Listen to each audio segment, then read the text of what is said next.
The dilemma of the receiver of science is that, and Dorothy Nelken was a leading figure on this type of research. Although we depend on the media for science, there's little understanding of the relationships between scientists and journalists that lie behind the images of science conveyed to the press. Scientists should build up a much better relationship with them, and I'm coming to the solutions to this dirty mirror in a moment.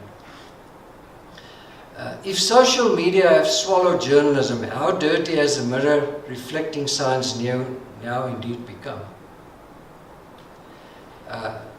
And it's a very scary question, really. And I want to give you a few steps to clean the dirty mirror reflecting science. And I'm talking from scientists' side of it. The first thing is to create and maintain a Twitter account or a Facebook page or other social media page. All scientists should do that. It is a cost-effective way of communicating science to a potentially global audience. Investing time in social media will increase public interest in scientific work. It will most likely eventually create opportunity for collaboration with other scientists and institutions, and it can quite possibly help to increase funding, simply because it's easy for investors to see what work is being done and that efforts are made to communicate results. But you don't wait 6 months for a peer-reviewed publication after it's been submitted, going through a review process, and then it's there. Okay, now you get many online, much quicker publications, but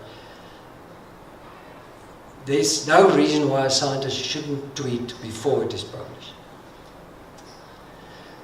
The second one is to create connections with prominent news media in order to give proper exposure to the science.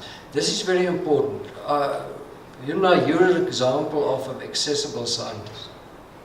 There are quite a few of them. Philip Tobias was an example of that.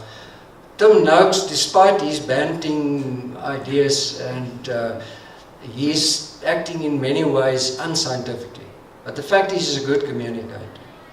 Media love him because he's a quotable quote. He has all these quotable quotes. I love a good quote, whether it's true or not. Unfortunately, Noakes is venturing into the field of quackery quite often. The way, his methods that he follows. Talking about conspiracy theories by big industry, the sugar industry and big pharma and all those things, against his new ideas. I don't say he's not right. He may be right, but what are the long-term studies of? We don't know. And the first studies coming out now show that there are bad effects, people following banting over a longer period than 6 months. Noakes blocked me on Twitter because I asked critical questions. And then I tweeted in which I specifically put hashtags so that other people pick it up. And I asked the question, is this the new South Africa where censorship still reigns? Is this how science should communicate? If you don't agree with anybody, you block them. It happens. That sounds like Donald Trump.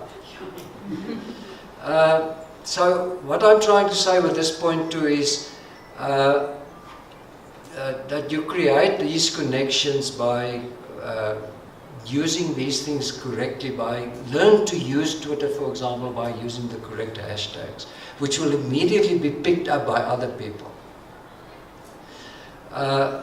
If a tweet by a science organization can get retweeted by a major trusted news outlet, it will instantly expand the audience reach and potentially further retweets of story significance.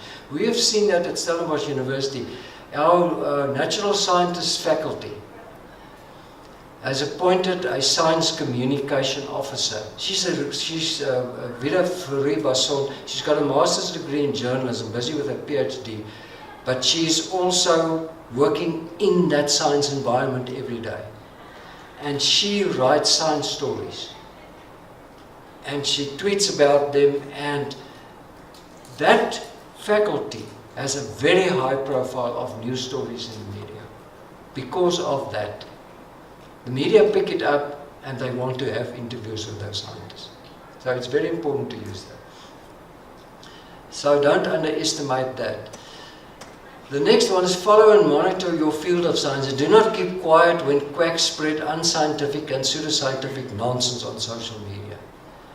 I think the media, that the scientists, they are busy, as you said, the 22nd of April is the big science march in America. The media, the scientists should have come out very strongly, much earlier, against the anti-vaccination campaign, against this climate change fact. Scientists should be aggressive in the way they communicate, counter-communicate this. They are fighting quackery.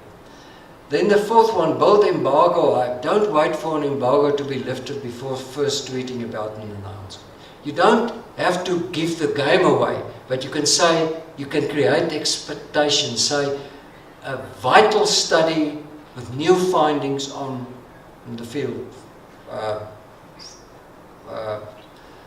will be published at the end of the week in this and this. And then on that day, you tweet it again where you give the link so that people can access it. Use hashtags that will most likely be linked to a story. Just to go back to the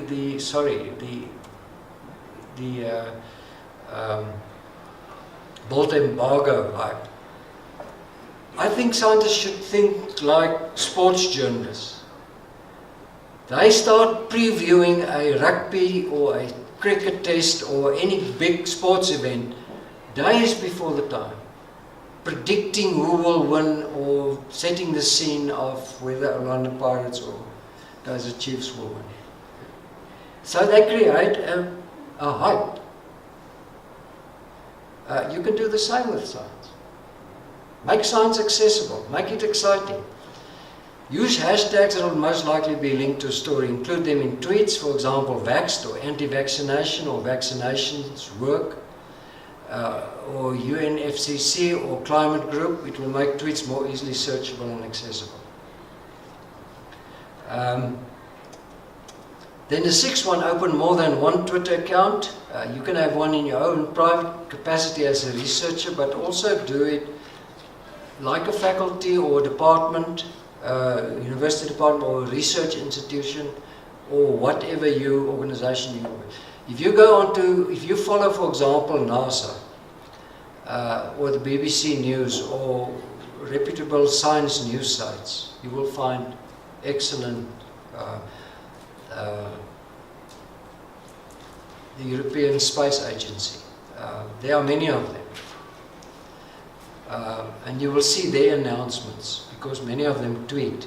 NASA put beautiful pictures, the latest pictures they've just received from various of their telescopes out there in outer space. And I predict when the Webb telescope is launched next year, we will see a flood of those things, the first time they're starting to send back pictures. As they did with this comet, Rosetta landing on the comet. Consider learning to use tags V6.0. It's a software program to quickly and easily study how tweets are spread and retweeted. I had a master's student who completed his master's. He did an analysis of science news on Twitter in South Africa. South African science stories and how they were broken on Twitter. Fascinating study. And he used tags V6 to show how specific stories became viral because they were picked up on Twitter. There's a lot of research going on into social media about and the way science can be utilized. And then also continuously foster trust among the social media public by providing regular updates on work being done. By ensuring information is accurate, by building hype when announcements are imminent, by making science interesting and compelling and understandable. Lee Berger and his team are doing this in a wonderful way at Wits University. They're doing it. Some people, I had an argument with a journalist the other day who said, yeah, but he's becoming a superstar, science superstar. I say, so what? He's becoming a role model. You may criticize him. Everybody has that right. But the fact is, don't use the argument that a scientist shouldn't be a role model or shouldn't have a high profile out there.